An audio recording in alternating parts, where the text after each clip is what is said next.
نحمده ونصلي ونسلم على رسوله الكريم اما بعد فاعوذ بالله من الشیطان الرجیم بسم اللہ الرحمن الرحیم اللهم صل على سیدنا و مولانا محمد وعلى آلہ واصحابہ وبارک وسلم وصلی علیہ. السلام علیکم خواتین و حضرات، آپ کے مسائل کے ساتھ آپ کا میزبان جنید اقبال حاضر خدمت ہے.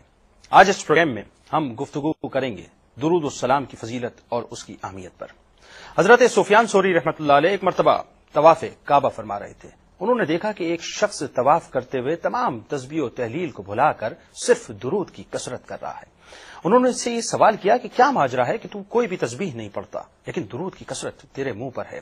تو اس نے کہا کہ بات یہ ہے کہ ایک مرتبہ میں اپنے والد کے ساتھ اسی طرح سے حج کے سفر پہ تھا اور میں اپنے والد کو دیکھتا تھا کہ وہ صرف درود پڑھتے تھے اور اسی دوران ان کی طبیعت خراب ہوئی اور ان کا انتقال ہو گیا. میں بے حد پریشان ہوا کہ ان کا انتقال جب ہوا تو ان کا چہرہ سیاہ پڑ گیا اور اس غم میں نڈھال ہو کر میری آنکھ لگ گئی. میں دیکھتا ہوں کہ ایک بے حد حسین و جمیل اور بے حد خوبصورت، اس سے پہلے میں نے اس چہرے کو کبھی نہیں دیکھا، میرے سامنے تشریف لاتے ہیں اور میں ان سے پوچھتا ہوں کہ آپ کون ہیں؟ تو انہوں نے کہا کہ تو مجھے نہیں پہچانتا، میں محمد صلی اللہ علیہ وآلہ وسلم ہوں، میں صاحب قرآن ہوں. اور فوراً میں نے ان کا دامن تھاما اور جب میری آنکھ کھلی تو محسوس کرتا ہوں کہ میرے والد کی جو کیفیت ہے وہ بالکل تبدیل ہو گئی. یعنی جو ان کا چہرہ تھا وہ مکمل طور پہ سفید ہو گیا اور بہت زیادہ چمکدار ہو گیا. اسی اسنا میں اس نے بیان کیا کہ اس خواب میں میں نے یہ دیکھا اور میں نے یہ پوچھا کہ کیا ماجرا ہے، میرے والد کا چہرہ کیوں اتنا سیاہ پڑ گیا؟ تو رسول اکرم صلی اللہ علیہ وآلہ وسلم نے یہ فرمایا کہ تیرا والد بے حد گناہ گار تھا، بہت خطائیں کیا کرتا تھا، لیکن اس میں ایک خوبی یہ تھی کہ مجھ پر وہ کثرت سے درود پڑھا کرتا تھا. اور پھر یہ کیسے ممکن ہے کہ جو مجھ پر درود پڑھے میں اس کی شفاعت نہ کرواؤں؟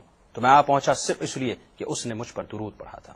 ذرا غور کیجئے کہ درود کی کثرت انسان کو رسول اکرم صلی اللہ علیہ وآلہ وسلم کے قریب کر دیا کرتی ہے. مسلمان جب درود کی کثرت کیا کرتا ہے تو پھر سرکار اس کی شفاعت کے لیے خود تشریف لاتے ہیں. آئیے اسی درود کی فضیلت اور اس کی اہمیت پہ گفتگو کرتے ہیں. آپ کا تعارف کراتے ہیں اپنے مہمان سے. ہمارے ساتھ اس وقت تشریف فرما ہے محترم جناب مفتی محمد اکمل صاحب، اور ان سے گفتگو کرتے ہیں اس حوالے سے کہ درود کی اہمیت کیا ہے اور اس کی فضیلت کیا ہے. السلام علیکم مفتی صاحب. وعلیکم السلام ورحمۃ اللہ وبرکاتہ و مغفرتہ. مفتی صاحب، شرعی لحاظ سے درود و سلام کس کو کہتے ہیں؟ اعوذ باللہ من الشیطان الرجیم بسم اللہ الرحمن الرحیم. درود کا مطلب ہوتا ہے رحمت کی دعا کرنا اور سلام کا مطلب ہوتا ہے سلامتی کی دعا کرنا.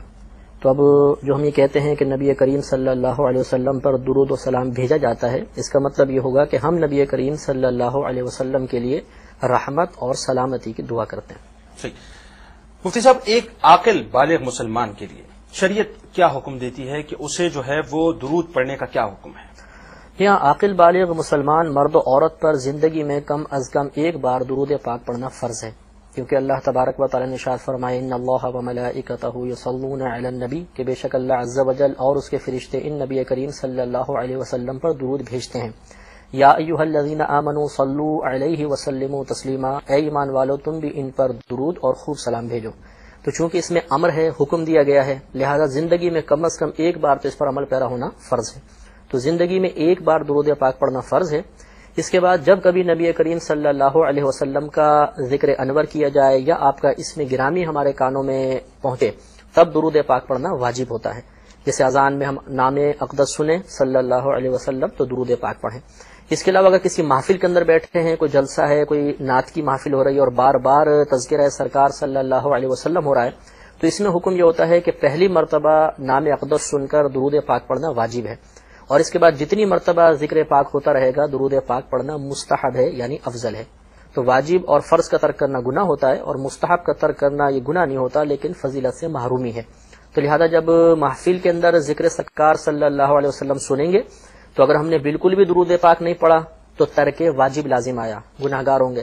اور اگر ہم نے پہلی مرتبہ پڑھ لیا اس کے بعد مزید نہ پڑھا تو ثواب سے محرومی ہے. لہٰذا بہتر یہ ہے کہ واجب بھی پورا کریں اور استحباب پر بھی عمل ہو جائے. اچھا، درود جیسا کہ نماز کے بارے میں آتا ہے کہ جی ایک خاص عمر ہے اور اس کے بعد جو ہے بچے کو نماز سکھا دو، روزے کے لیے بھی کچھ مطلب اسی طرح کا تعین ہے، لیکن جو بچہ ہے کیا اس کے لیے بھی یہ ضروری ہے کہ وہ درود کی کثرت کرتا رہے؟ نہیں، دیکھیں جتنے بھی قرآن اور احادیث میں احکام بیان ہوئے ہیں یہ عاقل اور بالغ کی طرف متوجہ ہوتے ہیں، اور عاقل و بالغ کو ہی مکلف کہا جاتا ہے.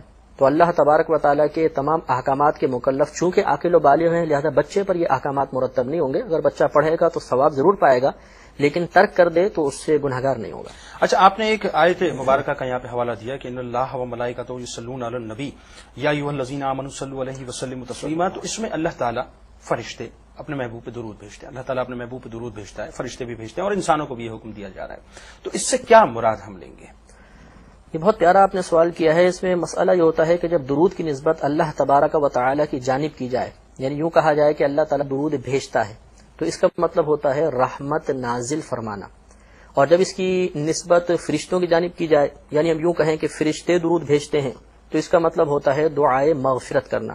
اور جب اس کی نسبت عام انسانوں کی طرف کی جائے تو اس کا مطلب ہوتا ہے رحمت کی دعا کرنا۔ تو اب اس آیت کا مفہوم یوں بنے گا کہ بے شک اللہ تبارک و تعالی اپنے حبیب صلی اللہ علیہ وسلم پر رحمت نازل فرماتا ہے اور اس کے فرشتے ان کے لیے طلب مغفرت کرتے ہیں۔ تو اے ایمان والو، تم ان نبی کریم صلی اللہ علیہ وسلم کے لیے رحمت اور خوب سلامتی کی دعا مانگو۔ جی مفتی صاحب، کیا یہ کہنا درست ہوگا کہ اللہ تعالیٰ بھی اپنے حبیب پہ چونکہ درود پڑھ رہا ہے، اور یہ درود ایسا عمل ہے جس میں اللہ تعالیٰ اپنے بندوں کے ساتھ شریک ہے، یا درود ایک ایسی عبادت ہے کہ خود اللہ تعالیٰ اس عبادت کو کرتا ہے؟ تو اگر اس طرح سے ہم اس مفہوم کو دیکھیں تو یہ بات کسی حد تک صحیح ہوگی یا غلط ہوگی؟ نہیں، یہ بات بالکل درست نہیں ہے، کیونکہ پڑھنے کا دار و مدار زبان کے اوپر ہوتا ہے۔ لہذا جب ہم یوں کہیں گے کہ اللہ تبارک و تعالیٰ درود پڑھ رہا ہے، تو وہ تصور ایک پیدا ہوگا کہ شاید اس کے باقاعدہ ہونٹ ہیں یا تسبیح کے اوپر وہ درود پاک پڑھ رہا ہے، تو یہ پڑھنے کی نسبت اللہ کی طرف کرنا جائز نہیں ہے۔ یوں ہی اللہ تعالیٰ وہ عمل کر رہا ہے جو ہم کر رہے ہیں، تو یہ بھی غلط ہوگا، کیونکہ جب اللہ کی طرف درود کی نسبت کی جائے تو رحمت نازل فرمانا مراد ہوتا ہے، اور ہماری طرف نسبت کی جائے تو رحمت کی دعا کرنا مراد ہوتا ہے۔ تو یہ دونوں اعمال مختلف ہو گئے، تو یہ کہنا کہ وہ اللہ تعالیٰ وہی عمل کر رہا ہے جو ہم کر رہے ہیں، اس لحاظ سے بھی غلط ہوگا۔ اور تیسری جو بات ہے عبادت، یہ بہت زیادہ سخت مطلب اس پہ حکم لگے گا، کیونکہ عبادت کا مطلب یہ ہوتا ہے کہ عبادت اس فعل کو کہتے ہیں جو کسی کی بندگی پر علامت بن سکے، بندگی مثلا غلامی۔ تو اب ہم جو بھی عبادات اختیار کرتے ہیں تو دراصل وہ اس بات کی علامت ہوتی ہے کہ ہم کسی کے بندے ہیں، کسی کی اطاعت کر رہے ہیں، کوئی ہم پر حاکم موجود ہے۔ اب معاذ اللہ اگر یہ ہم اللہ کے لیے لفظ استعمال کریں کہ اللہ تعالیٰ عبادت کر رہا ہے، تو معاذ اللہ اس کا مطلب یہ ہے کہ اللہ تعالیٰ کسی کی اطاعت کر رہا ہے اور اس پر بھی کوئی حاکم موجود ہے، اور یہ معنی یقیناً فاسد ہے، اور بہت سخت یہ مطلب حکم رکھتا ہے کہ اگر کوئی واقعی ان معنی کا قصد کر کے کہتا تو وہ دائرہ اسلام سے خارج ہو جاتا، لیکن لا علمی اور جہالت میں اس طرح بعض اوقات بات کہہ دی جاتی ہے، تو بہرحال یہ نامناسب اور غلط ہے، اس سے پرہیز کرنا چاہیے۔ تو صحیح الفاظ یہی ہیں کہ اللہ تعالیٰ اپنے حبیب کریم صلی اللہ علیہ وسلم پر درود بھیجتا ہے، یوں کہنا چاہیے۔ یعنی اس کا مطلب ہم یہ سمجھیں کہ بہت سے ایسے لوگ ہیں جو یہ کہتے ہیں کہ جی پروردگار جو ہے وہ صبح و شام، چونکہ اس کی شان کے مطابق اس نے کہا ہے کہ جی میں درود بھیجتا ہوں، تو صبح و شام جو ہے مصروف عمل ہے اس بات پہ کہ وہ درود بھیج رہا ہے، تو اس بات کو ہم پھر اس طرح سے نہیں لیں گے کہ عبادت کے زمرے میں یا کسی فعل کے زمرے میں آئے۔ صبح و شام بھی نہیں کہنا چاہیے، کیونکہ اللہ تبارک و تعالیٰ کی ذات پاک ان وقتوں کی قید سے پاک ہے، یہ ہمارے لیے صبح و شام ہوتے ہیں، اللہ تعالیٰ کے لیے کوئی زمانہ نہیں ہوتا۔ تو یہ ہے کہ چونکہ اس میں وقفہ یا ہمیشگی اس میں کسی کی طرف اشارہ نہیں ہے، تو ہاں یوں کہہ سکتے ہیں کہ ہمہ وقت اللہ تبارک و تعالیٰ اپنے حبیب کریم پر رحمت نازل فرماتا ہے۔ اچھا مفتی صاحب، جب گفتگو درود کے حوالے سے چلی اور بات یہ ہے کہ ہم نے درود کے فضائل جناب ہمیں بہت بتائے گئے، اور درود کے فضائل ہی فضائل ہیں، بے شمار فضائل ہیں، ہم چاہیں گے کہ کچھ آپ بھی ان فضائل میں سے کچھ فضائل کی جانب جو ہے روشنی ڈالیں۔ جی ضرور، انشاءاللہ۔ دیکھیں، سب سے پہلے تو یہی آیت درود جو ہم پڑھتے ہیں، ان اللہ و ملائکتہ یصلون علی النبی، کہ بے شک اللہ عز و جل اور اس کے فرشتے ان نبی کریم صلی اللہ علیہ وسلم پر درود بھیجتے ہیں۔ اس سے درود کی اہمیت کا اندازہ ہوتا ہے کہ جب اللہ تعالی ہمیں درود اور سلام کا حکم فرمانا چاہ رہا ہے یا اس نے ارادہ فرمایا، تو سب سے پہلے اس درود کی نسبت اپنے جانب کی، سبحان اللہ۔ اگرچہ درود کے مفہوم میں فرق ہے، لیکن اللہ تبارک و تعالیٰ نے آپ قرآن میں دیکھیے کوئی بھی حکم نازل فرمایا، کسی حکم کی نسبت اپنی جانب نہیں فرمائی، لیکن درود کا جب حکم ارشاد فرمایا تو وہاں پر اس کی نسبت اپنی جانب اور فرشتوں کی جانب فرمائی۔ اس سے اندازہ ہوتا ہے کہ درود و سلام بارگاہ الہی میں اتنا مقبول ہے کہ اللہ تعالیٰ نے اس کے بیان کے لیے خاص اہتمام فرمایا، اس سے اس کی فضیلت کی طرف زبردست اشارہ ہوتا ہے۔ دوسری بات یہ ہے کہ ہمارے نبی کریم صلی اللہ علیہ وسلم درود پڑھنے سے بے حد خوش ہوتے ہیں۔ مشکات شریف کی حدیث پاک حضرت انس بن مالک رضی اللہ تعالیٰ عنہ فرماتے ہیں کہ ایک مرتبہ رحمت کونین صلی اللہ علیہ وسلم کاشان اقدس سے باہر تشریف لائے تو ہم نے آپ کے چہرے پر بشاشت کے آثار دیکھے، یعنی مسکرا رہے تھے اور چہرہ خوشی سے دمک رہا تھا۔ تو ہم نے عرض کی کہ یا رسول اللہ صلی اللہ علیہ وسلم، ہمارے ماں باپ آپ پر فدا ہو جائیں، آج کون سی ایسی خوشی کی بات آپ کو حاصل ہوئی کہ آپ بہت خوش نظر آ رہے ہیں؟ تو سرکار مدینہ صلی اللہ علیہ وسلم نے ارشاد فرمایا، بات دراصل یہ ہے کہ اللہ تبارک و تعالی نے مجھے بتایا کہ آپ کا جو امتی آپ پر ایک مرتبہ درود پڑے گا تو میں اس پر 10 رحمت نازل فرماؤں گا، تو اس لیے میں خوش ہو رہا ہوں۔ تو معلوم یہ ہوا کہ درود پاک ایک ایسا وظیفہ ہے کہ جب ہم اس کو اختیار کریں گے تو رحمت الہی کے مستحق ہوں گے، اور جب رحمت الہی ہماری جانب متوجہ ہوگی تو یہ چیز قلب سرکار صلی اللہ علیہ وسلم کے لیے خوشی کا سبب بنے گی، تو یہ بھی اس کی بہت بڑی فضیلت ہے۔ پھر نبی کریم صلی اللہ علیہ وسلم نے ارشاد فرمایا کہ جو مجھ پر ایک مرتبہ درود پاک پڑھے تو اللہ تبارک و تعالی اسے 10 نیکیاں عطا فرماتا ہے، اس کے 10 گناہ معاف فرماتا ہے، اس کے 10 درجات بلند ہوتے ہیں، اور اس پر اللہ تبارک و تعالی کی 10 رحمتوں کا نزول ہوتا ہے۔ تو آپ اندازہ فرمائیں کہ ایک بار درود پاک بیٹھے بیٹھے صرف زبان ہلانی ہے، لیکن اس سے نکلنے والے الفاظ چونکہ سرکار مدینہ صلی اللہ علیہ وسلم سے نسبت رکھتے ہیں تو نام اعمال گناہوں سے بھی پاک ہونا شروع ہو جاتا ہے، نیکیوں سے بھرپور ہوتا ہے، درجات کی بلندی حاصل ہوتی ہے اور اللہ کی رحمتوں کا نزول ہوتا ہے۔ تو اللہ کی تو ایک رحمت ہی ہمارے لیے کافی ہے، اب ہر درود پاک پہ 10 رحمتیں نازل ہوں، کس قدر باعث فضیلت ہے۔ یہاں ضمن ایک واقعہ مجھے یاد آ رہا ہے کہ ایک بزرگ تھے، وہ ایک گھنے جنگل میں جا رہے تھے، تو قریبی گاؤں والوں نے آپ کو منع کیا کہ حضرت آپ وہاں جا رہے ہیں، ہو سکتا ہے رات پڑ جائے اور بڑے خطرناک درندے ہیں، آپ اس مقام پہ نہ جائیں۔ آپ نے ارشاد فرمایا میرا اللہ مالک ہے، کچھ نہیں ہوگا۔ آپ گئے، اب رات وہاں پر گزاری تو صبح لوگ اس نیت کے ساتھ آپ کی طرف بڑھے کہ اب تو ان کی لاش ہمیں ملے گی، کسی جانور نے کھا لیا ہوگا، کیونکہ حشرات الارض بھی بہت زیادہ تھے اور درندے بہت زیادہ تھے۔ اب جو جا کر دیکھا تو حضرت مصروف عبادت تھے، بڑے حیران ہوئے، آپ کو لے کر آئے اور دریافت کیا کہ حضور آپ نے رات کیسے گزاری؟ فرمایا بڑے امن اور چین سے گزاری۔ تو عرض کی کہ کیا درندوں نے، حشرات الارض نے آپ کو تنگ نہیں کیا؟ تو فرمایا کہ میں نے اصل میں سن رکھا تھا کہ جو نبی کریم صلی اللہ علیہ وسلم پر ایک بار درود پڑھ لے تو اللہ تبارک و تعالی اس پر اپنی 10 رحمتیں نازل فرماتا ہے۔ تو میں اس یقین کامل کے ساتھ درود پڑھ کر سویا کہ جس پر 10 رحمتوں کا نزول ہو رہا ہو اسے جانور کس طرح تنگ کر سکتے ہیں؟ تو اللہ نے میرے یقین کامل کے لاج رکھی اور میں آپ کے سامنے ہوں، تو اس لیے اس سے یہ فائدہ بھی حاصل ہوتا ہے۔ پھر اگر دنیاوی لحاظ سے آپ دیکھیے تو اس میں بے شمار فائدے ہیں۔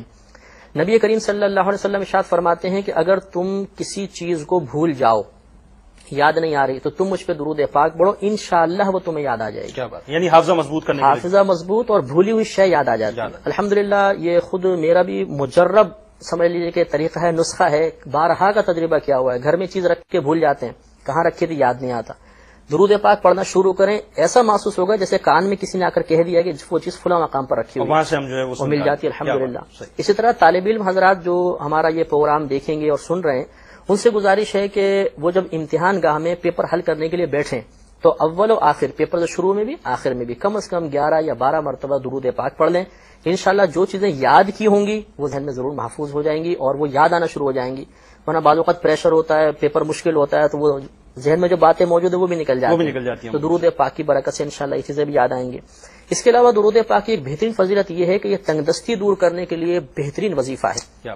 نبی کریم صلی اللہ علیہ وسلم ارشاد فرماتے ہیں کہ جو روزانہ مجھ پر 500 مرتبہ درود پاک پڑھ لے گا تو اللہ تبارک و تعالی اس کی تنگ دستی کو دور فرما دے گا۔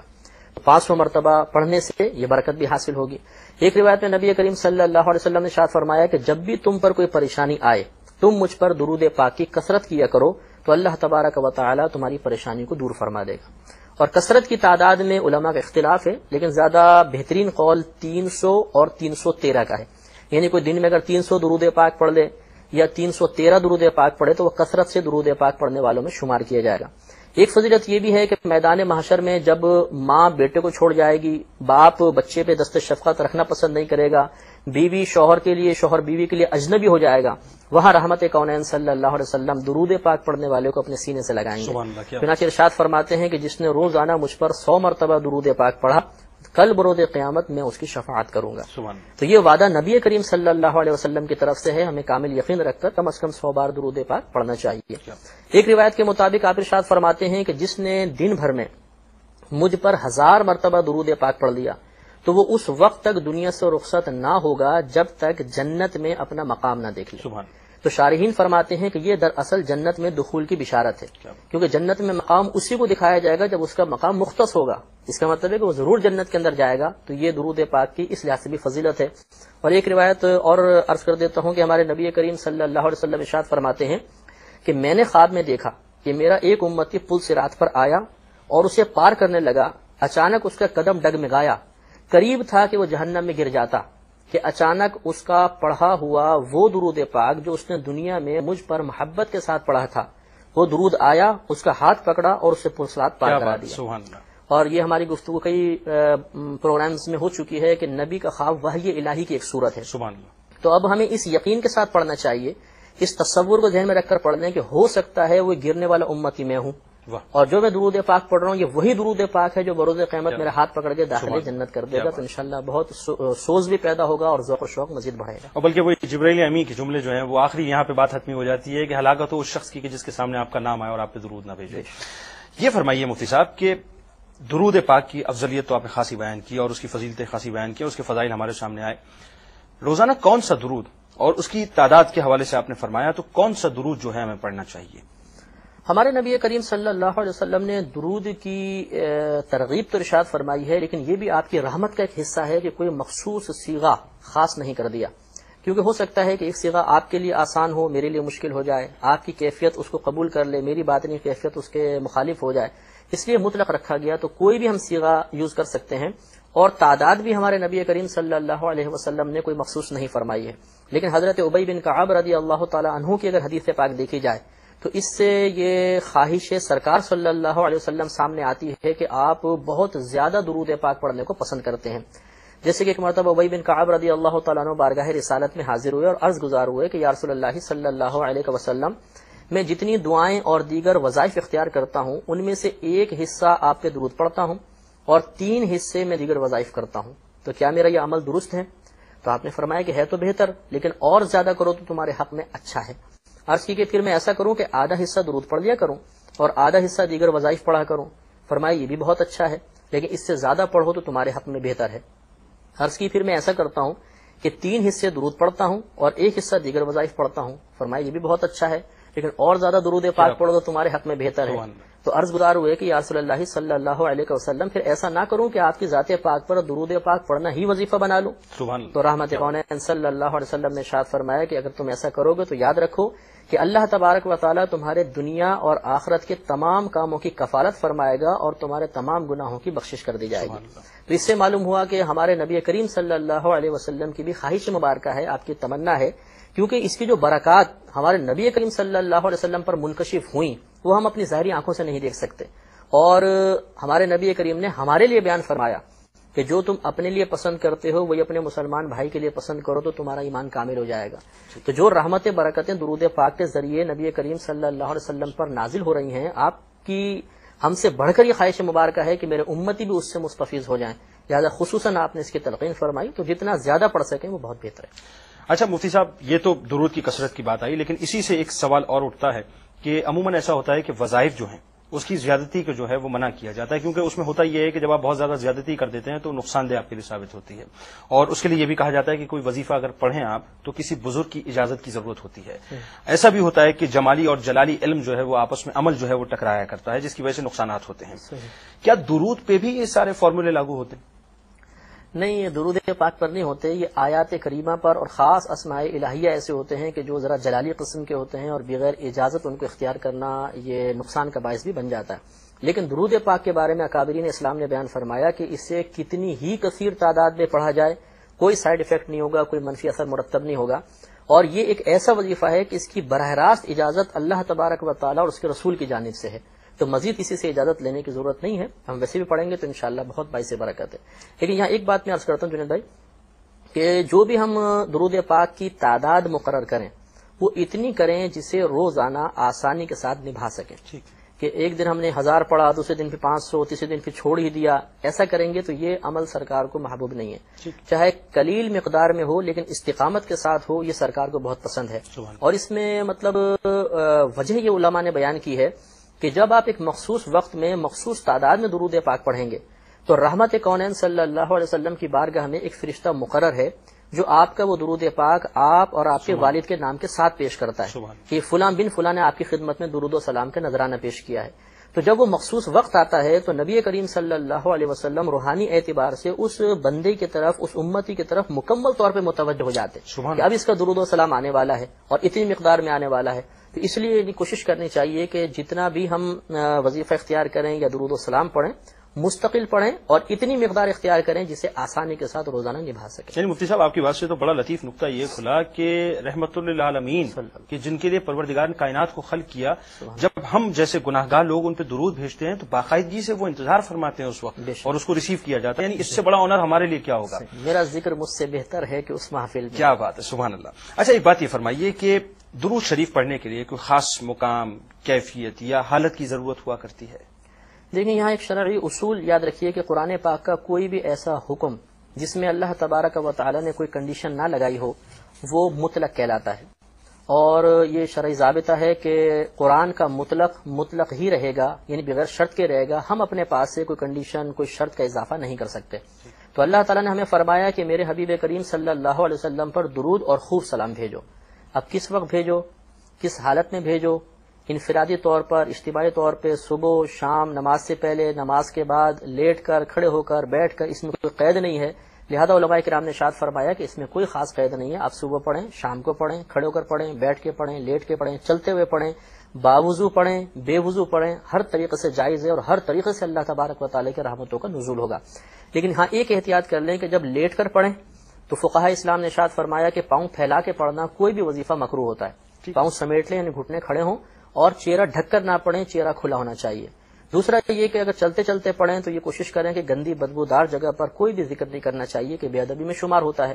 لہذا اگر دوران سفر کوئی غلط مقام آ جائے، گندا مقام ہو، تو وہاں زبان خاموش کر لیں اور اس کے بعد پھر درود پاک پڑھتے رہیں. انشاءاللہ دوران سفر آپ گاڑی میں بیٹھے ہوئے ہیں، ویگن میں ہیں، بس میں ہیں، رکشے میں، ٹیکسی میں ہیں، آپ درود پاک پڑھ رہے ہیں اور ہزاروں فرشتے ہمارے ساتھ اللہ تعالیٰ کی رحمتیں لے کر ہم پر اسے رحمتیں ہم پر نازل کر رہے ہوں گے، اور ہم اللہ کی رحمت میں جب سفر کریں گے تو انشاءاللہ ایکسیڈنٹ وغیرہ سے بھی محفوظ رہیں گے. اچھا، اس میں دو ضمنی سوالات ہیں کہ خواتین کے چونکہ مخصوص ایام ہوا کرتے ہیں تو ان مخصوص ایام میں کیا وہ درود پاک پڑھ سکتی ہیں، ایک بات، اور مرد اگر غسل جنابت جو ہے وہ اس پر لاگو ہوئی ہے تو کیا وہ اس عالم میں، اس کیفیت میں جو ہے وہ اس کو پڑھ سکتا ہے؟ جی ہاں، اس میں مسئلہ یہ ہوتا ہے کہ حالت جنابت ہو یا عورتوں کے مخصوص ایام ہوں، سوائے قرآن پاک کو قرآن کی نیت سے پڑھنے کے باقی تمام اوراد و وظائف پڑھنا جائز ہوتا ہے. لیکن اس میں ادب یہ ہے کہ کلی کرنے کے بعد پڑھیں. بغیر کلی کے اس کو مکروہ قرار دیا گیا ہے، لیکن وہ مکروہ تنزیہی ہے، یعنی شریعت نے ناپسند کیا ہے، انسان گناہگار نہیں ہوگا. لیکن کلی کرنے کے بعد کراہت بالکل ختم ہو جاتی ہے. تو حائضہ ہوں یا جنوب شخص ہو وہ بھی درود پاک کلی کرنے کے بعد بلا کراہت پڑھ سکتا ہے. ٹھیک. اچھا، درود شریف پڑھنے کی تو بڑی برکت ہے کہ جی ہم پڑھ رہے ہیں اور ایک لطف بھی ہے، ایک سرور بھی ہے، ایک ٹھنڈک بھی ہے، اور ہمیں ایک کیفیت محسوس ہوتی ہے، ایک روحانی کیفیت ہمارے اندر طاری ہوتی ہے. لیکن کیا درود پاک لکھتے ہوئے بھی وہی فضیلت ہمیں ملتی ہے جو کہ پڑھنے کی ملتی ہے؟ مطلب لکھنے کی فضیلت باقاعدہ منقول تو نظر نہیں آئی ہے، لیکن اکابرین اسلام کے خوابوں میں ایسے خواب نقل کیے گئے ہیں کہ رحمت کونین صلی اللہ علیہ وسلم نے لکھنے کی تلقین فرمائی اور لکھنے پر پسندیدگی کا اظہار فرمایا. لہذا کم از کم لکھنے کا ہمیں یہ تو اللہ کی رحمت سے امید ہے کہ کوئی نہ کوئی ثواب ضرور حاصل ہوگا، اگرچہ منقول نہیں ہے. تو بہرحال جب بھی درود پاک ہم سرکار کا نام اقدس لکھیں، درود پاک لکھنا چاہیے. ایک بزرگ کی عادت تھی، وہ اس طرح لکھتے تھے صلی اللہ علیہ وسلم نہیں لکھتے تھے. تو خواب میں نبی کریم صلی اللہ علیہ وسلم کی زیارت ہوئی اور آپ نے ارشاد فرمایا کہ تجھے صلی اللہ علیہ پر 30 نیکیاں ملتی ہیں، اگر وسلم بھی لکھ دیتا تو پوری 40 ہو جاتی. کیا بات. تو پھر انہوں نے آئندہ سے عادت بنا لی کہ صلی اللہ علیہ وسلم ہی لکھا کرتے تھے. ایسے ایک بزرگ تھے، ان کی عادت کریمہ تھی، بلکہ محدث ہیں، وہ بزرگ بھی محدث ہیں. تو ان کی عادت تھی کہ جب بھی وہ حدیث لکھنے لگتے تھے پہلے ایک الگ کاپی بنائی ہوئی تھی، اس میں درود پاک لکھ دیا کرتے تھے، پھر حدیثیں لکھنا شروع کرتے تھے. تو جب ان کا انتقال ہونے لگا تو وہ قلب بہت مضطرب ہو گیا، بے چین ہوا، بے قرار ہوا.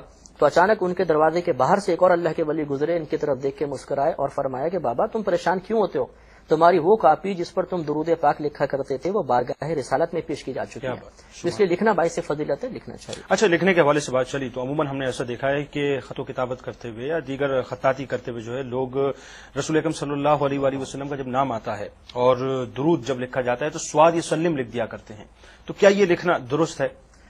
نہیں، یہ غلط ہے. بلکہ علامہ جلال الدین سیوطی رحمۃ اللہ علیہ نے نقل کیا ہے کہ جس شخص نے سب سے پہلے یہ صلعم کا صیغہ ایجاد کیا تھا، یعنی صلی اللہ علیہ وسلم کا شارٹ کٹ مخفف بنا دیا تھا، اس زمانے کے بادشاہ نے اس کا ہاتھ کٹوا دیا تھا. تو پورا صلی اللہ علیہ وسلم ہی لکھنا چاہیے. صاد لکھنا یا صلعم لکھنا یہ بے ادبی بھی ہے اور بہت بڑے ثواب سے محرومی بھی ہے، اور نبی کریم صلی اللہ علیہ وسلم کی ناراضگی کا سبب بھی بن سکتا ہے. ہم دیکھیں اپنے ساتھ جب ڈگریاں لکھتے ہیں یا اپنا تعارف ہم کروانا چاہتے ہیں تو خواہش ہوتی ہے کہ پوری ڈگریوں کا ذکر کیا جائے، ہمارے مناقب اور فضائل بیان کیے جائیں، اور بالفضل اگر کوئی بیان کرتا ہے تو ہمارے چہرے پہ بشاشت کے آثار نمایاں ہو جاتے ہیں اور ہمیں خوشی محسوس ہوتی ہے. بلکہ کوئی اگر ڈنڈی مارتا ہے اس میں تو ہم یہ کہتے ہیں کہ جی پورا اس کو لکھنا چاہیے. ہاں، اور ڈنڈی مارتا ہے تو دکھ بھی محسوس ہوتا ہے، رنج محسوس ہوتا ہے. تو یہ ہمارے نبی کریم صلی اللہ علیہ وسلم کا درود پاک کا معاملہ ہے کہ جب کوئی اس کو اختصار کے ساتھ لکھتا ہوگا، صاد یا سلام، تو ہو سکتا ہے کہ قلب سرکار صلی اللہ علیہ وسلم رنجیدگی محسوس کرے اور یہ بات مناسب نہیں ہے، تو پورا درود لکھنا چاہیے. یعنی سواد اور سلم جو ہے نہیں لکھنا چاہیے. جہاں اس کو بعض علماء نے تو حرام تک لکھا ہے کہ حرام ہے، تو کم از کم کراہت تو اس میں ہے، بچنا چاہیے. اچھا، بہت سے چونکہ مسلمانوں کو یہ اشتیاق ہوا کرتا ہے، اور جو آقا کا قرب چاہتے ہیں یا جو ایک ان کے اندر ایک عشق ہوا کرتا ہے، وہ چاہتے ہیں کہ صاحب زندگی میں جو ہے ہم کسی طرح سے خواب میں ان کی زیارت کر لیں اور ہمیں ان کی زیارت نصیب ہو جائے. اچھا، کیا ہم یہ کہہ سکتے ہیں کہ درود جو ہے وہ ایک پیمانہ ہے کہ جس سے زیارت رسول صلی اللہ علیہ وآلہ وسلم سے جو ہے ہم مشرف ہو جائیں؟ جی ہاں، ماشاءاللہ اس کو آپ پیمانہ بھی قرار دے سکتے ہیں، اور ایک بہت زبردست وسیلہ، ایک بہت زبردست ذریعہ ہے کہ جو زیارت رسول صلی اللہ علیہ وسلم کے لیے مجرب المجرب ہے. یعنی بزرگان دین نے بارہا تجربہ کیا اور اس کے ذریعے پیارے آقا صلی اللہ علیہ وسلم کی زیارت سے مشرف ہوئے ہیں. مسئلہ اس میں یہ ہوتا ہے کہ اکابرین نے اس کی لاجک یہ بیان کی ہے کہ جب انسان درود پڑھتا ہے تو آہستہ آہستہ اس کے باطن کی صفائی ہونا شروع ہو جاتی ہے. اور آپ بھی یہ تسلیم فرمائیں گے، جو سن رہے ہیں وہ تسلیم کریں گے کہ اگر آئینہ گندا ہو تو اس میں عکس نظر نہیں آتا، لیکن اگر آپ اس کو صاف کر دیں تو بالکل عکس واضح طور پہ نظر آنے لگ جاتا ہے. تو جب تک انسان کا باطن خراب ہوتا ہے تو انوار و تجلیات سرکار صلی اللہ علیہ وسلم برداشت کرنے کی اس میں صلاحیت بیدار نہیں ہوتی. زیارت کے دروازے بند رہتے ہیں. درود پاک سے یہ گندگی دور ہوتی ہے اور مکمل صفائی ہو جاتی ہے. جب صفائی ہوتی ہے تو پھر عکس سرکار واضح طور پہ نظر آتا ہے اور لوگ جاگتے میں بھی زیارت کر لیا کرتے ہیں. لہذا درود پاک کثرت سے پڑھنا چاہیے، انشاءاللہ زیارت ہوتی ہے. لیکن ہاں یہ ضرور لکھا ہے فقہا نے کہ زیارت کی نیت سے درود نہ پڑھیں، درود پڑھیں ثواب کی نیت سے، اللہ تعالیٰ کے حکم کی تعمیل میں، نبی کریم صلی اللہ علیہ وسلم کے قلب انور کی خوشی کی خاطر، اور زیارت ضمناً انشاءاللہ عز و جل اللہ تبارک و تعالیٰ کروا دے. یعنی دوسرے معنوں میں جو ہے ہمارے قلب کی جو ہے پیوریفائی کرنے کے لیے جو ہے درود کا استعمال وہ بھی ایک اس کی ذریعہ بنا کرتا ہے. اچھا، یہ فرمائیے کہ نماز میں ہم درود ابراہیمی پڑھا کرتے ہیں، واجب ہے پڑھنا. کیا درود ابراہیمی کے علاوہ کوئی اور بھی درود ہم پڑھ سکتے ہیں؟ جی ہاں، نماز میں درود ابراہیمی پڑھنا سنت مؤکدہ ہے اور یہ لازم نہیں ہے. اگر ہم اس کی جگہ کوئی دوسرا درود پاک بھی پڑھ لیں تو اس میں شرعاً کوئی حرج نہیں ہے، لیکن چونکہ یہ سنت متوارثہ ہے، یعنی یہی منقول ہے، نبی کریم نے اس کی تلقین بھی فرمائی، تو اولا تو یہی ہے کہ اس کو ہی پڑھا جائے. لیکن اگر کسی کو یہ درود یاد نہیں ہے تو وہ دوسرا بھی پڑھ سکتا ہے. یا فقہاء اسلام نے جیسے قضا نمازوں کی ادائیگی میں تخفیف کی تعلیم دیتے ہوئے فرمایا کہ اگر کوئی 2 رکعتی نماز 4 رکعتی پڑھ رہا ہے اور وہ التحیات کے بعد اللہم صلی علی محمد کہہ کے سلام پھیر دے تو تب بھی کافی ہے. کہ کثیر اگر قضا نمازیں ہوں تو تھوڑی تخفیف ہو جائے تو نفس کے لیے آسان ہو جاتی ہیں، تو وہاں پر بھی یہ تلقین فقہا سے منقول ہے. لہذا افضل یہی ہے کہ درود ابراہیمی پڑھا جائے، ورنہ کوئی اور درود بھی پڑھ سکتے ہیں. اچھا، اب ایک بڑا لطیف سوال ہے. سرکار دو جہاں صلی اللہ علیہ وآلہ وسلم پر اللہ تبارک و تعالیٰ نے درود پڑھنے کے لیے ہمیں باقاعدہ حکم دیا قرآن میں. اب بات یہ ہے کہ اگر اس کو ہم اس طرح سے سمجھیں بات کو کہ کسی نبی، یعنی آپ کے علاوہ کسی نبی اور کسی غیر نبی پہ کیا درود پڑھا جا سکتا ہے؟ جی ہاں، درود جو ہے یہ نبی کریم صلی اللہ علیہ وسلم پر جس طرح پڑھنا جائز ہے، اسی طرح براہ راست انبیاء علیہ السلام پر بھی پڑھ سکتے ہیں اور ملائکہ کے لیے بھی جائز ہے. لیکن غیر نبی، غیر ملک، غیر یعنی فرشتہ نہ ہو، ان پر براہ راست درود پڑھنا منع ہے. یعنی یوں نہیں سے کہہ سکتے حضرت ابو بکر صلی اللہ علیہ وسلم، یہ ممنوع ہوگا. ہاں، بالتبع پڑھ سکتے ہیں. بالتبع کا مطلب یہ ہے کہ بالترتیب، کہ پہلے نبی کریم پر ہو، پھر اس کے بعد کسی پر، یا فرشتوں پر ہو اس کے بعد کسی پر. جیسے ہم کہتے ہیں کہ صلی اللہ علی محمد و آلہ و اصحابہ اجمعین، تو یعنی صحابہ کرام یا آل بیت اطہار پر درود پاک پڑھنا چاہیں تو پہلے نبی کریم پر بھیجیں گے، اس کے بعد بالتبع غیر نبی کے لیے بھی بھیجنا جائز ہوتا ہے. اچھا مفتی صاحب، ایک سوال اور پیدا ہوتا ہے اس سے کہ جیسے ہم رسول اکرم صلی اللہ علیہ وآلہ وسلم کا نام لکھتے ہیں، محمد ہم نے لکھا، اس کے آگے ہم نے صلی اللہ علیہ وسلم لکھا تاکہ ان پہ ہم درود بھیج سکیں، تو کیا کسی اور نبی کے آگے صلی اللہ علیہ وآلہ وسلم ہم لگا سکتے ہیں؟ جی ہاں، لگا سکتے ہیں. صلی اللہ علیہ وسلم کا مطلب ہوتا ہے کہ درود یعنی رحمت نازل فرمائے اللہ تبارک و تعالی ان پر اور سلامتی. یعنی مفہوم پورا یوں بنے گا کہ اللہ تعالیٰ ان نبی کریم صلی اللہ علیہ وسلم پر رحمت اور سلامتی نازل فرمائے. تو جیسے نبی پاک پہ درود پاک پڑھنا جائز ہے، ان پر بھی جائز ہے. لیکن یہاں یہ ضرور یاد رکھنا چاہیے کہ بعض لوگوں کا نام جیسے محمد اکرم نام ہے تو یہ اپنے نام کے اوپر چھوٹا صوت بنا دیتے ہیں، ٹھیک ہے، یا کوئی اگر پورا درود بھی لکھ دے تو یہ درست نہیں ہوتا. کیونکہ جب ہم اپنے لیے کہتے ہیں محمد اکرم مثال کے طور پر، تو اب یہ ہم اپنا نام ذکر کر رہے ہیں، نبی کریم کا نام نہیں ہے. اگرچہ یہ نام نبی کریم کا ہی ہے، نسبت بھی آپ سے رکھتا ہے، لیکن جب اپنے لیے یوز کریں گے تو یہ حقیقتاً وہ نام نہیں ہے جو نبی کریم صلی اللہ علیہ وسلم کے لیے استعمال ہو رہا ہے. اس لیے اس کے ساتھ درود نہیں لکھنا چاہیے. اچھا، ایک بات آپ فرمائیں کہ ہم عبادات کیا کرتے ہیں، نماز ہم نے پڑھی اور اس میں کسی قسم کی ریاکاری آ گئی تو وہ نماز جو ہے بالکل ختم ہو جایا کرتی. اسی انداز سے روزہ ہے، دیگر عبادات ہیں. لیکن ایک بات ہے کہ درود جو ہے وہ جب اگر ریاکاری کے ساتھ اگر پڑھا جائے تو کیا وہ مقبول ہوتا ہے کہ نہیں ہوتا؟ یہ آپ نے بہت اچھا سوال کیا. یہ اصل میں عوام کے اندر ایک غلط فہمی رائج ہے، اور میں نے بھی بارہا یہ بات سنی ہے کہ بعض یوں کہہ دیتے ہیں عقیدت میں، محبت میں درود پاک کی اہمیت کو واضح کرنے کے لیے کہ جی درود پاک ریاکاری کے ساتھ بھی پڑھیں گے تو قبول ہے. لیکن مسئلہ ایسا نہیں ہے، کیونکہ جو ریاکاری کی مذمت پر احادیث کریمہ آئی ہیں یا آیات کریمہ ہیں وہ مطلق ہیں.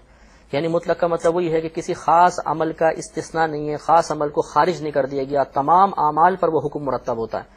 لہذا کسی بھی عمل میں اگر ریاکاری ہوگی تو وہ حرام ہوگا اور انسان گناہ کبیرہ کا مرتکب ہوگا اور وہ عمل مقبول نہیں ہوگا. لہذا درود پاک بھی اللہ تعالیٰ اور اس کے رسول کی رضا کے لیے پڑھنا چاہیے.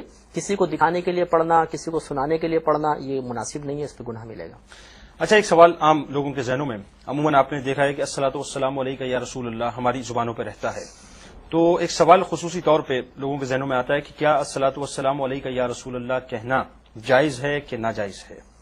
یہاں دو صورتیں ہیں. ایک تو یہ کہ کوئی خاص مدینہ منورہ میں ہے، روضہ انور پر حاضر ہے اور اب وہ کہتا ہے الصلاۃ والسلام علیک یا رسول اللہ، تو کسی بھی مکتب فکر والے کو اس میں اختلاف نہیں ہے کہ وہاں یہ پڑھنا جائز ہے.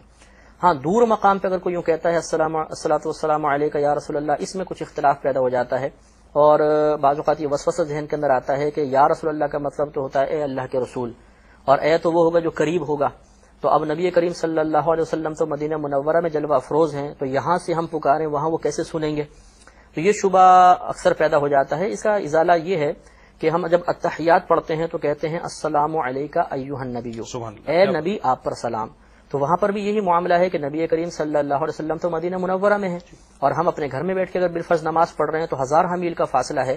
تو اب یہ جس طریقے سے سلام بارگاہ رسالت میں پہنچے گا، الصلاۃ والسلام علیکہ یا رسول اللہ کہنے سے درود اور سلام بھی بارگاہ رسالت میں پہنچ جائے گا.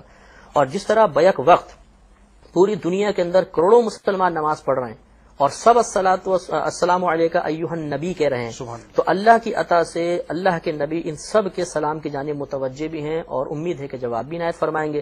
کیونکہ بخاری شریف کی روایت ہے، نبی کریم صلی اللہ علیہ وسلم ارشاد فرماتے ہیں کہ جب تم قبرستان جاؤ تو یوں کہو السلام علیکم یا اہل القبور، اے قبر والو تم پر سلام. تو دیکھیں جو قبر کے اندر اس کو اے کہہ کے سرکار نے تعلیم فرمائی. اور دوسری روایت میں سرکار فرماتے ہیں کہ جب تم مردوں کو سلام کرتے ہو تو وہ جواب دیتے ہیں لیکن تم اس کا شعور نہیں رکھتے. تو جب ایک عام مردہ ہمارے سلام کا جواب دے رہا ہے تو بارگاہ رسالت تو بہت اونچی بارگاہ ہے، وہاں سے تو بدرجہ اولا جواب آئے گا. اب کروڑوں متوجہ ہیں، سب سلام کر رہے ہیں، تو یقیناً بارگاہ رسالت سے کروڑوں کو جواب انشاءاللہ جائے گا. تو اب ہم اگر الصلاۃ والسلام علیکہ یا رسول اللہ کہیں گے یا کوئی بھی امتی کہتا ہے تو انشاءاللہ سرکار اس کو سماعت بھی فرمائیں گے اللہ کی عطا سے اور اس کا جواب بھی عنایت فرمائیں گے. لہٰذا اس میں شرعاً کوئی حرج نہیں. بلکہ التحیات کی تو بڑی خوب مثال آپ نے دی کہ اس کے بغیر تو نماز ہی ممکن نہیں ہے، اور دنیا میں ہر جگہ نماز بھی پڑھی جا رہی ہے اور التحیات میں یہ جملے بھی ہیں. اچھا، ایک بات یہ فرمائیے کہ لوگ یہ بھی سمجھنا چاہتے ہیں آپ کے تبسل سے کہ درود پڑھنے کا مستحب طریقہ کیا ہے کہ جس میں انسان کو بڑا قلبی اطمینان بھی ملے؟ جی ہاں، اس کا مستحب طریقہ شیخ عبدالحق محدث دہلوی رحمۃ اللہ علیہ نے مدارج النبوت میں نقل فرمایا ہے. آپ یہ فرماتے ہیں کہ مصلی بچھا کر ہو سکے تو غسل کر کے، ورنہ تازہ وضو کر کے، پاک صاف اچھے کپڑے پہن کر، آنکھوں میں سرما لگا کر، کپڑوں پر عطر مل کر، انتہائی ادب اور احترام کے ساتھ جیسے التحیات میں بیٹھے جاتے ہیں ایسے دو زانوں بیٹھ کر آنکھیں بند کر کے یوں تصور کریں کہ نبی کریم صلی اللہ علیہ وسلم میرے بالکل سامنے جلوہ افروز ہیں اور میں دائرہ ادب میں رہتے ہوئے آپ کی بارگاہ میں درود و سلام کا نذرانہ پیش کر رہا ہوں. فرماتے ہیں جو اس ادب کے ساتھ درود پڑھے گا بہت جلد اپنے نبی کریم کی زیارت سے مشرف ہوگا. سبحان اللہ، کیا خوبصورت فلسفہ آپ نے بیان کیا. عموماً ایسا ہوتا ہے کہ کسی بزرگ سے ملاقات ہوتی ہے کسی شخص کی، اور اگر وہ بزرگ کی آمد ہوتی ہے تو جناب لوگ با آواز بلند درود پڑھا کرتے ہیں. تو کسی بزرگ کی آمد پر با آواز بلند درود پڑھنا کیسا ہے؟ اس میں فقہاء اسلام نے ارشاد فرمایا کہ اگر تو اس درود پڑھنے سے اس بزرگ کی آمد کی اطلاع دینا مقصود ہے تب تو یہ ممنوع ہے، ایسا نہیں کرنا چاہیے. اور اگر وہ فقط برکت کے لیے درود پاک پڑھتے ہیں، کسی کو اطلاع وغیرہ دینا مقصود نہیں ہے، تو اب اس میں شرعاً کوئی حرج نہیں ہے، یہ کر سکتے ہیں. اچھا، ایک بات فرمائیے، عموماً لوگ یہ بات بھی سمجھنا چاہتے ہیں اور یہ سوال عام طور پہ اٹھتا ہے کہ صاحب اذان سے پہلے درود کا پڑھنا پہلے نہیں تھا اور اذان سے پہلے درود اب پڑھا جاتا ہے، تو کیا اذان سے پہلے درود پڑھنا صحیح ہے؟ دیکھیں، اذان سے پہلے درود پاک پہلے رائج نہیں تھا، اجازت پہلے بھی تھی، کیونکہ اللہ تبارک و تعالی نے جسے میں نے بھی عرض کیا مطلقاً فرمایا بغیر کسی کنڈیشن کے، بغیر کسی شرط کے کہ یا ایھا الذین آمنوا صلوا علیہ وسلموا تسلیما، اے ایمان والو تم ان نبی کریم صلی اللہ علیہ وسلم پر درود اور خوب سلام بھیجو. تو اب اس میں کوئی تخصیص نہیں ہے کسی وقت کی، لہٰذا اذان سے پہلے پڑھیں چاہے اذان کے بعد پڑھیں، دونوں صورتوں کے اندر اس آیت پر عمل کی سعادت حاصل ہو رہی ہے. لیکن ہاں اتنا ضرور کرنا چاہیے کہ اذان سے پہلے اگر درود پاک پڑھیں تو 2-3 منٹ پہلے پڑھیں تاکہ یہ اذان کا حصہ نہ بن جائے، کیونکہ ہر ایک اذان کے مکمل مسائل نہیں جانتا. بہت سے سننے والے یہ سمجھیں گے کہ شاید درود و سلام بھی اذان کا ایک حصہ ہے، اور یہ بات مناسب نہیں ہے کہ اذان میں ہم ایسی زیادتی نہیں کر سکتے. تو 2-3 منٹ وقفہ کرنے کے بعد پھر اس کے بعد اذان دیں تو اس میں شرعاً کوئی حرج نہیں ہوگا. اور دوسرا، اذان سے پہلے درود پاک کو فرض یا واجب بھی نہ سمجھا جائے، یہ ایک مستحب کام ہے، کریں گے تو افضل ہے اور نہیں کریں گے تو گناہگار بھی نہیں ہوں گے. لہذا جو نہ کرے وہ قابل ملامت بھی نہیں، جو کرے وہ باعث فضیلت ہے. اسی طرح اس کو منع کرنا بھی غلط ہے کہ کیوں کرتے ہیں، ایسا نہ کیا جائے، یہ درود پاک کو روکنا ہوگا اور یہ غیر مناسب ہے. اور اذان کے بعد درود پاک پڑھنا یہ تو تصویب کہلاتا ہے. فقہا کی اصطلاح میں تصویب کا مطلب یہ ہوتا ہے کہ اذان کے بعد کوئی ایسی بات کہنا جس سے جماعت کی طرف لوگوں کا ذہن مائل ہو جائے، جماعت یاد آ جائے، اس کو تصویب کہتے ہیں. تو اگر اذان کے بعد درود پڑھا تو چونکہ اذان کے بعد یہ جماعت کی یاد دلوائے گا، جہاں معروف ہو جاتے ہیں کہ اذان کے بعد درود پڑھتے ہیں تو لوگوں کا ذہن متوجہ ہو جاتا ہے. تو اب یہ تصویب کی ایک صورت ہے، اس میں تو شرعاً کوئی قباحت، یعنی اس کا مطلب یہ ہوا کہ اگر اذان سے پہلے درود پڑھا جائے تو اس میں شرعاً کسی قسم کی کوئی ممانعت نہیں. اچھا، جیسا کہ ابتدا میں ہماری وظائف کی بات ہوئی تھی کہ صاحب سب سے خوبصورت ترین جو بہترین وظیفہ ہے وہ درود پاک کا ہے. اچھا، ایک شخص نے ابتدا کی صاحب وہ مستقل درود پاک کے نذرانے بھیج رہا ہے، اس نے ایک وظیفے کی سی صورت اختیار کر لی، جیسا کہ آپ نے فرمایا کہ ایک مخصوص وقت پہ جو ہے وہ بھیجتا ہے اور سرکار جو ہے وہ اس کو باقاعدہ جو ہے وہ ریسیو کرتے ہیں. اب اگر وہ ترک کر دیتا ہے تو کیا وہ گناہ گار ہوگا یا گناہ کا مرتکب ہوگا؟ دیکھیں، گناہ کا مرتکب اس وقت ہوتا ہے جب انسان اللہ تبارک و تعالیٰ کی کوئی فرض یا واجب کردہ عبادت کو ترک کر دے. اور فقہاء اسلام نے سنت مؤکدہ کے بارے میں یہ فرمایا کہ اس کا 1-2 بار تک کرنا برا ہے اور ترک کی عادت بنا لینے سے انسان گناہ گار ہوگا. تو اب ہمیں پہلے درود پاک کی شرعی حیثیت کو دیکھنا ہوگا، اس کے اعتبار سے پھر ہم اس کا فیصلہ کر سکتے ہیں. تو جو بطور وظیفہ درود پاک انسان اختیار کرتا ہے تو نہ وہ ہم پہ فرض ہے، نہ واجب ہے، نہ سنت مؤکدہ ہے، بلکہ ایک مستحب کام ہے. اور مستحب کام کو ترک کرنا فضیلت سے محرومی تو ضرور ہے، لیکن انسان اس کی وجہ سے گناہگار نہیں ہوگا. تو بہتر یہ کہ اس کو جاری رکھا جائے، لیکن بالفرض اگر عذر کے ساتھ یا بلا عذر کسی نے ترک کیا تو اچھا نہیں کیا، لیکن بہرحال گناہگار نہیں کہلائے گا. اچھا مفتی صاحب، ایک عام پرسیپشن یہ ہے کہ صاحب آپ کوئی بھی وظائف پڑھا کرتے ہیں یا اگر آپ درود پاک پڑھتے ہیں تو آپ اس کو شمار نہ کریں، اور شمار نہ کریں اس کے بعد دلیل یہ دی جاتی ہے کہ صاحب چونکہ ذکر کرنا ہے اور ذکر اللہ ہے، ذکر رسول ہے، تو پھر اس میں شمار کرنے کی کیا بات ہے، آپ اسے انگنت پڑھیں اور جتنا پڑھ سکتے ہیں اس کو پڑھیں. تو یہ جو دلیل دی جاتی ہے، کیا یہ دلیل درست ہے یا اس کے بارے میں ہمیں تھوڑا سا سوچنا چاہیے؟ نہیں، یہ دلیل درست نہیں ہے. بکثرت پڑھنا بہت اچھا ہے، لیکن شمار کر کے پڑھنے میں شرعاً قباحت نہیں ہے. دیکھیں، اللہ تبارک و تعالیٰ نے رمضان کے روزے شمار کر کے فرض فرمائے، 30 یا 29 ہوتے ہیں. نماز کے رکعتوں کو دیکھ لیجئے، شمار کر کے ہے. اسی طرح نبی کریم صلی اللہ علیہ وسلم کی 12 احادیث کریمہ ایسی ہیں جن میں سرکار نے وظائف کی تعداد بیان کر دی ہے. 100 مرتبہ درود پاک پڑھا تو شفاعت ہوگی، 1000 دفعہ پڑھا تو جنت کی زیارت ہو جائے گی، اور 500 مرتبہ پڑھا تو تنگ دستی دور ہو جائے گی. یہ حدیثیں تو میں نے بھی عرض کی ہیں. اب یہاں خود نبی کریم صلی اللہ علیہ وسلم ایک شمار، ایک تعداد، ایک کوانٹٹی بیان فرما رہے ہیں. تو اب معاذ اللہ اس کو غلط کہنے کا مطلب یہ ہوگا کہ نبی کریم صلی اللہ علیہ وسلم کے ایک فعل پر اعتراض کرنا، اور یہ بات مناسب نہیں ہے. ہاں، اگر یوں کوئی ذہن بنائے کہ ٹھیک ہے آپ گن کر کرتے ہیں بھی اچھا ہے، لیکن اگر اور زیادہ پڑھیں اور بے شمار پڑھیں تو بہت ہی اچھا ہے، تو اس میں کوئی شرعاً قباحت نہیں. لیکن شمار کر کے پڑھنے والے کو ملامت کرنا یا اس کے فعل کو غلط قرار دینا، یہ ضرور غلط ہے. عام خیال یہ ہے کہ صاحب درود ابراہیمی کی بڑی فضیلت ہے، بلکہ افضل ترین درود جو ہے وہ درود ابراہیمی ہے. اور کہا یہ جاتا ہے کہ صاحب کوئی اور درود نہ پڑھا جائے کسی قسم کا، چاہے وہ الصلاۃ والسلام علیکہ یا رسول اللہ ہے یا کوئی اور درود ہے، آپ صرف درود ابراہیمی پڑھیں. تو یہ بات کس حد تک ہم اس کو صحیح سمجھیں؟ دیکھیں، جہاں تک درود ابراہیمی کی افضلیت کا تعلق ہے، اس کا تو کوئی منکر نہیں ہو سکتا کہ تمام درودوں میں سب سے زیادہ باعث فضیلت یہی درود ابراہیمی ہے. کہ نبی کریم صلی اللہ علیہ وسلم سے دریافت کیا گیا کہ یا رسول اللہ تمام درودوں میں افضل کون سا درود ہے، تو آپ نے درود ابراہیمی کی تعلیم فرمائی تھی. لیکن مسئلہ یہ ہے کہ اگر ہم فقط درود ابراہیمی پڑھیں گے تو درود ابراہیمی پڑھنے کی وجہ سے قرآن پاک کی آیات درود پر عمل کی سعادت کبھی بھی حاصل نہیں ہو سکتی، کیونکہ اس میں اللہ نے 2 چیزیں بیان فرمائی، درود اور سلام. بلکہ سلام کے ساتھ وسلموا تسلیما فرمایا، خوب سلام پڑھو، تو سلامتی کی زیادہ تلقین فرمائی ہے. اور درود ابراہیمی میں فقط درود ہے، سلام نہیں.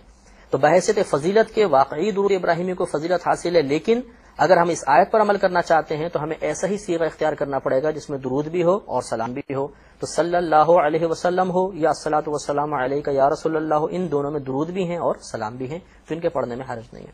اچھا مفتی صاحب، ایک سوال اور بڑا عام ہے، وہ یہ ہے کہ صاحب لوگ کہتے ہیں کہ وہی درود پڑھنا چاہیے جو احادیث کریمہ سے ثابت ہیں، اور نئے درود یا نئے صیغے جو بھی ہیں وہ نہیں پڑھنا چاہیے، بلکہ وہ پڑھنا درست نہیں ہے. تو یہ بات کس حد تک صحیح ہے کہ وہ جو احادیث کریمہ سے ثابت ہیں صرف وہی پڑھے جائیں یا اس کے علاوہ درود نہ پڑھے جائیں؟ جی نہیں، یہ بات درست نہیں ہوتی ہے کہ جتنے درود پاک کے نئے صیغے ہیں یہ کسی عام آدمی کے بنائے ہوئے تو ہیں نہیں. یہ ہمارے اکابرین اسلام کے بنائے ہوئے درود پاک ہیں، انہوں نے وضع کیے. بعض ایسے تھے جو نبی کریم صلی اللہ علیہ وسلم نے خواب میں آ کے تعلیم فرمائے، بعض ایسے تھے کہ انہوں نے القابات سرکار کو ملایا اور اس کے ساتھ رحمت کا لفظ ملایا تو ایک درود پاک بن گیا. پھر جب انہوں نے اس کو کثرت سے پڑھا تو اس کی برکات ان پہ منکشف ہوئیں، تو انہوں نے لوگوں کے سامنے بھی اس کو بیان فرما دیا. اور اللہ تبارک و تعالی نے ہمیں ایسے ہی لوگوں کے عمل پر عمل پیرا ہونے کا حکم فرمایا ہے.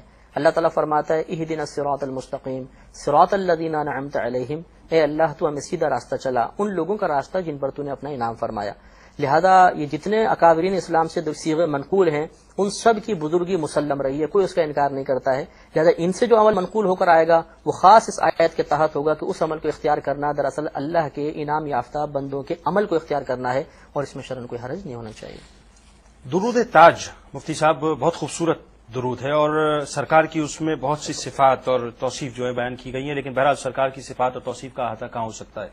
لیکن بالخصوص اس میں کچھ باتیں جو ہیں جس پہ بڑا اعتراض کیا جاتا ہے کہ دافع البلاء والوباء والقحط والمرض والالم، اور ایک جگہ پہ صاحب الجود والکرم، اس کے حوالے سے خاصی جو ہے وہ نکتہ چینی کی جاتی ہے. آپ کیا سمجھتے ہیں کہ درود تاج جو ہے اس کی اہمیت کیا ہے؟ مطلب جیسے باقی درود پاک باعث فضیلت ہیں اور قرب خداوندی اور بارگاہ رسالت میں نزدیکی کا سبب بنتے ہیں، ایسی درود تاج کو بھی فضیلت حاصل ہے.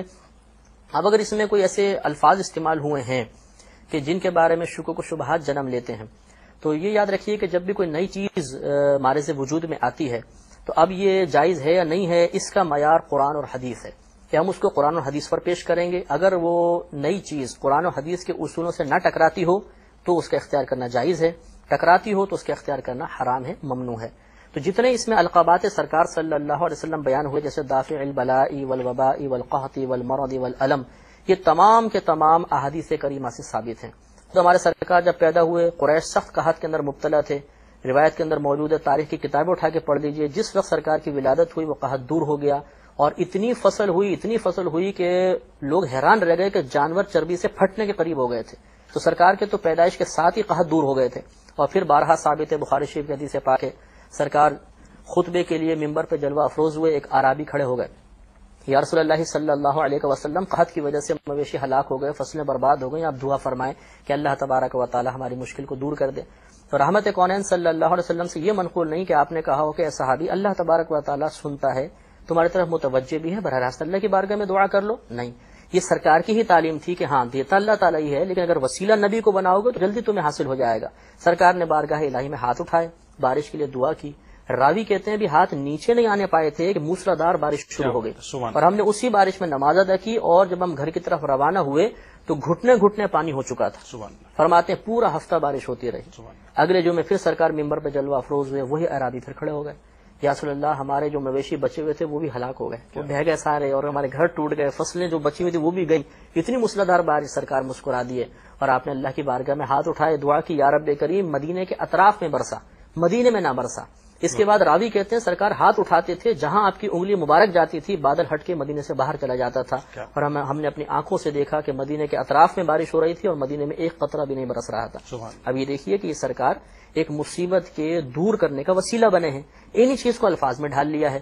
تو ان کا خدا نخواستہ ان الفاظ کا یہ معنی ہرگز نہیں ہے کہ بغیر اللہ کی عطا کے نبی کریم صلی اللہ علیہ وسلم مصیبتیں دور کر سکتے ہیں، قحط دور کر سکتے ہیں، فضیلتیں عطا فرما سکتے ہیں. ہاں، ان کو اگر وسیلہ سمجھا جائے کہ دینے والی ذات اللہ کی ہے، قبول کرنے والی ذات اللہ کی ہی ہے، اور ہمارے نبی دعا فرماتے ہیں، وسیلہ بن جاتے ہیں، تو اس میں شرعاً کوئی حرج نہیں ہے. احادیث کریمہ اس سے مالا مال ہے. اچھا، ایک بڑا لطیف سوال پیدا ہوتا ہے. امت محمدیہ صلی اللہ علیہ وآلہ وسلم کو یہ حکم ہوا کہ میرے محبوب پہ درود پڑھو.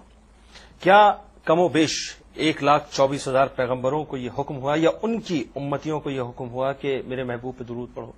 مطلب اس طرح کی روایات ملتی تو ہیں. سب سے بڑی بات کہ حضرت آدم علیہ السلام کے لیے جب بی بی حوا رضی اللہ تعالی عنہا کو پیدا کیا گیا تو آپ کے قلب میں شہوت پیدا ہوئی اور آپ نے ہاتھ بڑھانا چاہا تو ندائے الہی آئی کہ اے آدم پہلے بی بی حوا کا مہر ادا کرو. تو عرض کی کہ یا رب کریم وہ مہر کیا ہے؟ تو ایک روایت کے مطابق اللہ تبارک و تعالیٰ نے ارشاد فرمایا کہ 3 دفعہ میرے نبی کریم سب سے آخری نبی پر درود پاک پڑھو، یہ اس کا مہر ہے. اور ایک روایت میں 11 یا 12 کا بھی تعداد آتی ہے. تو یہ پھر حضرت آدم علیہ السلام نے یہ درود پاک پڑھا بطور مہر، اور اس کے بعد آپ کو قربت حاصل ہوئی. تو اس کا مطلب یہ ہوا کہ اللہ تبارک جو تمام نبیوں کے والد ہیں، ہم سب کے والد ہیں، انہیں بھی درود پاک پڑھنے کا حکم ارشاد فرمایا. اچھا ایک بات اور فرمائیے، ایک عام سوال ہے کہ صاحب جب صلاۃ والسلام پڑھا جاتا ہے تو لوگ عقیدت سے کھڑے ہو جایا کرتے ہیں، اور کچھ اعتراض اس بات پہ بھی آتا ہے کہ صاحب لوگ جو ہیں وہ اس عقیدت کو اس انداز سے ظاہر کرتے ہیں کہ جیسے سرکار خود اس محفل میں جو ہیں وہ تشریف فرما ہیں اور ان کی عقیدت میں کھڑے ہو کے صلاۃ والسلام پڑھ رہے ہیں. یہ تصور کس حد تک صحیح ہے؟ دیکھیں، ایک تو یہ کہنا کہ جب کوئی ذکر کی محفل ہوتی ہے یا نعت خوانی ہوتی ہے تو ضرور ہمارے نبی کریم صلی اللہ علیہ وسلم جلوہ افروز ہوتے ہیں، یہ غلط کانسیپٹ ہے، یہ مسلمانوں کا نظریہ نہیں ہے. ہاں یہ ضرور ہے کہ اگر نبی کریم صلی اللہ علیہ وسلم چاہیں تو آپ اللہ کی عطا سے وہاں تشریف لا سکتے ہیں، آپ کو تصرف کا اختیار حاصل ہے. یہ جو کھڑے ہو جاتے ہیں درود و سلام وغیرہ پڑھنے کے لیے، یہ جیسے میلاد کی محفل ہو رہی ہے آخر میں کھڑے ہو جاتے ہیں، ادباً تو پوری محفل میں ہی کھڑا ہونا چاہیے، بہت اچھی بات ہے. آخر میں اس لیے کھڑے ہو جاتے ہیں کہ پوری محفل میں کھڑے ہونے کا حکم دیا جائے تو لوگ کوفت کا شکار ہو جائیں گے، اور یہ مناسب نہیں کہ ذکر نبی پر دل میں کوفت یا رنج پیدا ہو. اس لیے آخر کے اندر ایک مرتبہ تعظیم کے لیے کھڑے ہو جاتے ہیں. اور جس طرح ذات کی تعظیم ہوتی ہے ایسی ہی ذکر کی تعظیم ہوتی ہے. دیکھیے کوئی لمبا لیٹا ہو، ہم قرآن پڑھیں تو کہہ دیتے ہیں نا بھی ادب اندر پاؤں ادھر کرو، ہم قرآن پڑھ رہے ہیں، حالانکہ قرآن اللہ نہیں ہے، یہ اللہ کا ذکر ہے. تو ہم اس شخص کو ادب کی تلقین کرتے ہیں. تو اس کا مطلب یہ ہوا کہ جیسے ذات کی تعظیم کی جاتی ہے ایسے اس کے ذکر کی تعظیم بھی کی جاتی ہے.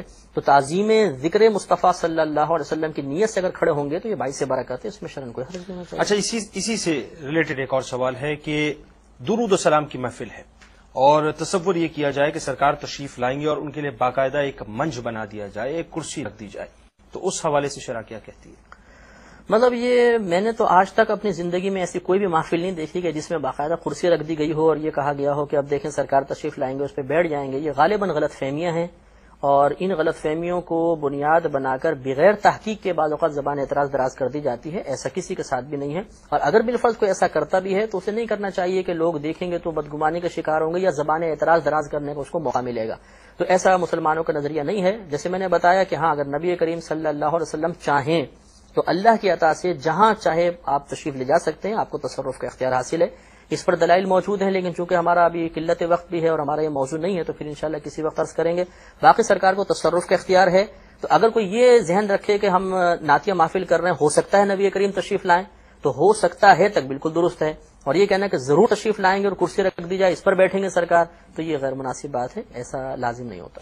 اچھا آپ نے فرمایا کہ جناب آپ درود کہیں سے بھی پڑھیں، اور جیسا کہ ہمارا عقیدہ یہ ہے کہ سرکار جو ہے باقاعدہ سرکار تک وہ پہنچایا جاتا ہے اور سرکار اپنے امتی کے اس درود کو جو ہے قبول کرتے ہیں. لیکن اگر ایک شخص واقعی سنہری جالیوں پر گیا تو اس وقت اسے کون سا درود جو ہے وہ پڑھنا چاہیے جو بالکل سرکار کے سامنے چونکہ وہ موجود ہے، مواجہ شریف کے سامنے موجود ہے، اس وقت کون سا درود اسے پڑھنا چاہیے؟ جی ہاں، اس میں فقہائے اسلام نے واضح طور پر لکھ دیا ہے اور غالباً کسی کو انکار نہیں ہونا چاہیے. علامہ ابن عابدین شامی رحمۃ اللہ علیہ نے در مختار کی شرح رد المختار کے اندر واضح طور پہ لکھا کہ بارگاہ رسالت میں جب حاضر ہوں تو یوں کہیں الصلاۃ والسلام علیک یا رسول اللہ، کیونکہ اب سرکار بالکل قریب ہیں.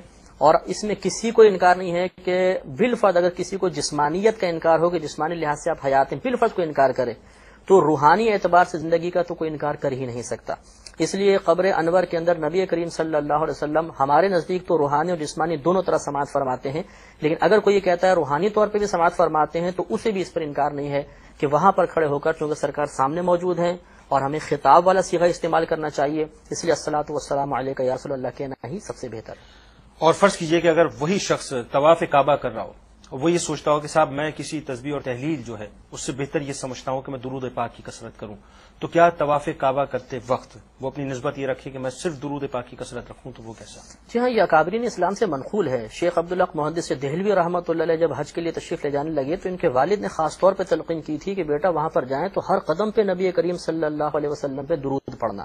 اور یہ فقہاء نے واضح طور پہ لکھا ہے کہ کسی کو طواف کی آیات یاد نہ ہو یا وہ جو دعائیں پڑھتے ہیں یاد نہ ہو تو وہ فقط درود پاک پڑھے. بلکہ اس کو افضل قرار دیا ہے کہ ان دعاؤں کے پڑھنے سے بہتر ہے کہ درود پاک پڑھا جائے. کیونکہ آپ بھی ماشاءاللہ تشریف لے گئے ہوں گے, آپ نے ملاحظہ فرمایا ہوگا کہ وہاں پہ ایک شخص بلند آواز سے پڑھ رہا ہوتا ہے اور پیچھے سب پیچھے اس کے چیخ چیخ کے پڑھ رہے ہوتے ہیں. تو ایک تو یہ بلند آواز سے دعا پڑھنا ہی ممنوع ہے اس مقام پر, یہ مکروہ ہے فعل. دوسرا کہ وہ کچھ پڑھ رہا ہے, پیچھے والوں کو سمجھ میں آتی نہیں آتی, بےچارے ویسے دہراتے ہوئے جا رہے ہوتے ہیں, وہ ٹکرے مارتے ہوئے. تو اس سے بہتر یہ ہے کہ ہم اس درود پاک کو پڑھیں. سب سے افضل دعا ہے, اور مکۃ المکرمہ میں ایک عمل, نیک عمل 1,00,000 نیک اعمال کے برابر ہے. تو وہاں تو ایک درود پاک 1,00,000 درود پاک کے برابر ہے. تو بہت بہتر ہے کہ درود پاک کثرت سے پڑھا جائے. مفتی صاحب آپ کا بہت شکریہ, آپ تشریف لائے اور خاصی سحر حاصل گفتگو رہی درود کی فضیلت اور اس کی اہمیت کے حوالے سے. خواتین و حضرات, یہ آج کا پروگرام تھا اور آخر میں صرف اتنی سی بات عرض کروں گا کہ سرکار مدینہ صلی اللہ علیہ وآلہ وسلم نے فرمایا کہ جو شخص مجھ پر درود پڑھنا بھول گیا, سمجھو کہ وہ جنت کا راستہ بھول گیا. اب یاد رکھیے کہ ہمیں تو جنت کے راستے کو یاد رکھنا ہے. یاد رکھیے کہ ہمیں تو اس دروازے کو یاد رکھنا ہے کہ جس دروازے کے بعد ہم داخل جنت ہو جائیں گے. وہ صرف اس شرط پہ ہوگا کہ جب ہم درود کی کثرت کرتے چلے جائیں گے. رسول اکرم صلی اللہ علیہ وآلہ وسلم پر درود کے نذرانے بھیجتے رہیں, درود السلام کی محفلوں کو سجاتے رہیں, کیونکہ جب درود السلام کی محفلیں سجتی ہیں تو اللہ تبارک و تعالیٰ کی رحمتیں ہم پہ نازل ہوتی ہیں. اور بات ساری اتنی سی ہے کہ اللہ کی رحمتیں اس وقت ہم پر نازل ہوں گی کہ جس وقت ہم درود کی کثرت کرتے چلے جائیں گے, ان محفلوں کا انعقاد کرتے چلے جائیں گے. ایک بات یاد رکھیے کہ سرکار مدینہ صلی اللہ علیہ وآلہ وسلم کی یہ ہم سے محبت ہے کہ درود کی صورت میں ہمیں اتنا بڑا تحفہ عطا کر دیا. ہم ان پر کوئی احسان نہیں کرتے, بلکہ ہم تو اپنی ذات پر احسان کرتے ہیں کہ جب ہم سرکار مدینہ صلی اللہ علیہ وآلہ وسلم پر درود بھیجتے ہیں. اس لیے اپنی زندگی میں درود کی کثرت کو بڑھاتے چلے جائیں تاکہ ہم جب محشر کے روز کھڑے ہوں تو سرکار دو جہاں صلی اللہ علیہ وآلہ وسلم کے دامن سے لپٹ کے اپنی شفاعت کروائیں. کیونکہ اگر اس وقت ہمارے گناہ بہت زیادہ ہوں گے تو پھر ہم کس کے پاس جائیں گے اور کس سے یہ سوال کریں گے کہ سرکار ہماری شفاعت کروائیں. اس وقت صرف سرکار ہی ہوں گے جو ہماری شفاعت کروائیں گے, اور وہ صرف اس بل پہ ہوگا کہ ہم درود کی کثرت کو بڑھاتے چلے جائیں گے. اجازت دیں اپنے میزبان جنید اقبال کو, انشاءاللہ